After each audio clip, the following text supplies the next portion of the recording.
Hi guys, 24 hours రికార్డుల బెండ్ తీసింది Devara movie second song. Chuttamalle cool romantic song. రికార్డుల వేట కొనసాగుతూనే ఉంది. తెలుగు లాంగ్వేజ్కి సంబంధించి ఎన్ని వ్యూస్ వచ్చినాయి, హిందీలో ఎన్ని వచ్చినాయి, కర్ణాటక మలయాళం ఎన్ని వ్యూస్ రాబట్టింది, టోటల్గా యూట్యూబ్లో ఎన్ని వ్యూస్ సాధించింది, డిజిటల్ టోటల్గా ఎన్ని వ్యూస్ వచ్చినాయి అనేది వీడియోలో మాట్లాడదాం. అంతకంటే ముందు మన ఛానల్ను సబ్స్క్రైబ్ చేయని వాళ్ళు సబ్స్క్రైబ్ చేయండి, ముందుగా లైక్ చేయండి. Thank you. తెలుగు లాంగ్వేజ్కి సంబంధించి రికార్డుల బెండ్ తీసింది. ఆల్మోస్ట్ 16 మిలియన్స్ రాబట్టిందంటే ఒక ఇంత కూల్ సాంగు, ఇంత స్లో సాంగు ఇలాంటి రెస్పాన్స్ వచ్చిందంటే సినిమా మీద అంచనాలు ఏ రేంజ్లో ఉన్నాయో అర్థం చేసుకోవచ్చు. 15.9 మిలియన్ సాధించింది. ఓన్లీ తెలుగు లాంగ్వేజ్కి సంబంధించే బిగ్గెస్ట్ రికార్డు. హిందీలో అయితే 7.5 మిలియన్స్.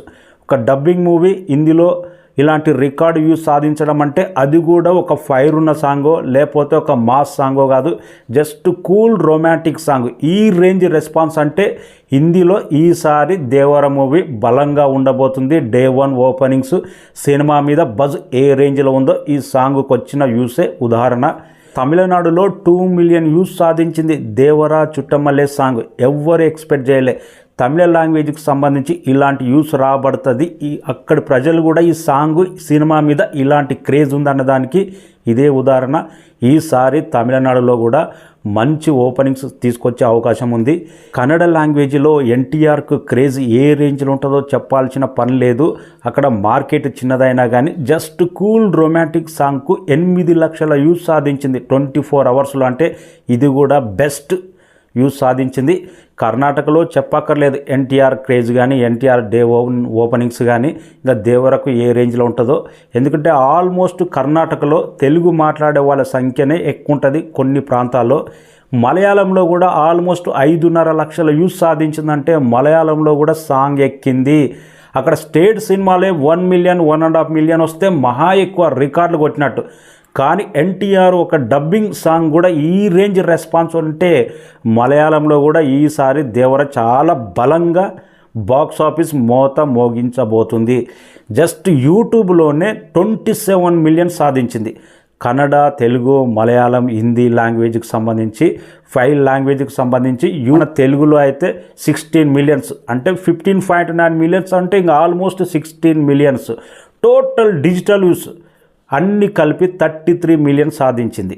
అంటే రెస్పాన్స్ ఏ రేంజ్లో ఉందో యూట్యూబ్లో కానీ ఫేస్బుక్లో కానీ డిజిటల్లో కానీ రెస్పాన్స్ మాత్రం అదిరిపోయింది. Super duper response. ఒక మాస్ సాంగ్కు, ఒక బ్లాక్ బస్టర్ సాంగ్కు ఎలాంటి రెస్పాన్స్ వస్తుందో ఇంత కూల్ రొమాంటిక్ సాంగ్ కూడా ఆ రేంజ్ రెస్పాన్స్ వచ్చింది. మరి ముఖ్యంగా సింగరు పాడిన విధానం, ఆ వాయిస్ వింటుంటే ఒక చిత్ర గారు పాడినట్టు, ఆ రేంజ్ ఒక సునీత గారు పాడినట్టు, ఆ రేంజ్ కూల్నెస్, ఆ రొమాంటిక్ ఫీల్ అనేది ఆ వాయిస్లో అంత కూల్గా ఉంది. దానికి తగ్గట్టు ఎక్కడ ట్యూన్ అవుట్ స్టాండింగ్ కాకుండా దానికి ఏ లెవెల్ కావాలో ఆ రేంజ్లోనే ఇచ్చిండు అనిరుద్ధ్. రెస్పాన్స్ తెలుగు, కన్నడ, మలయాళం, హిందీ ఆల్ లాంగ్వేజ్లో బ్లాక్ బస్టర్ రెస్పాన్స్ వచ్చింది. దేవర సెకండ్ సాంగ్కు ఇదే ఊపు కొనసాగబోతుంది. సినిమా రేంజ్ డే 1 రికార్డుల జాతర ఇప్పటి నుంచే మొదలైంది. అందరు ఎక్స్పెక్ట్ చేస్తున్నారు. సాంగ్ చూసిన తర్వాత 100% ఈ మూవీ 1000 కోట్ల గ్రాస్ కొట్టబోతుంది. డే 1 ఓపెనింగ్స్ మాత్రం హిందీలో పర్ఫెక్ట్ ప్లాన్తో పర్ఫెక్ట్ పబ్లిసిటీ చేస్తే 100% ఈ మూవీ డే 1 200 కోట్లు కొట్టే సత్తా ఉందని ఆల్రెడీ చర్చ మొదలైంది. ఎన్టీఆర్ స్టైలిష్ లుక్ అయితే అవుట్ స్టాండింగ్గా ఉంది. గతంలో దేవర ఫస్ట్ లుక్ జస్ట్ బ్లాక్ అండ్లో ఆ మాస్ లుక్ పంచకట్టే విషయం. నెక్స్ట్ దేవర రొమాంటిక్ లుక్ కూడా ఉందని ఈ సాంగ్లో చూపెట్టాడు కొరటాల శివ. చుట్టమల్లె సాంగ్ ఇంకా దీన్ని ఎవ్వడు ఆపలేడు. ఆల్ రికార్డులు లాంగ్ రన్లో బ్రేక్ చేసుకుంటూ వెళ్తూనే ఉంటుంది. మొదటి రోజే ఇలాంటి రెస్పాన్స్ అంటే మెలోడీ సాంగ్కు లాంగ్ రన్ రెస్పాన్స్ చాలా బలంగా ఉంటుంది. Thank you so much. Subscribe చేయండి, లైక్ చేయండి. మన ఛానల్ రీచ్ అనేది ఎందుకో తగ్గుతుంది ఎన్టీఆర్ వీడియోలకు. థ్యాంక్ యూ, లైక్ చేయండి.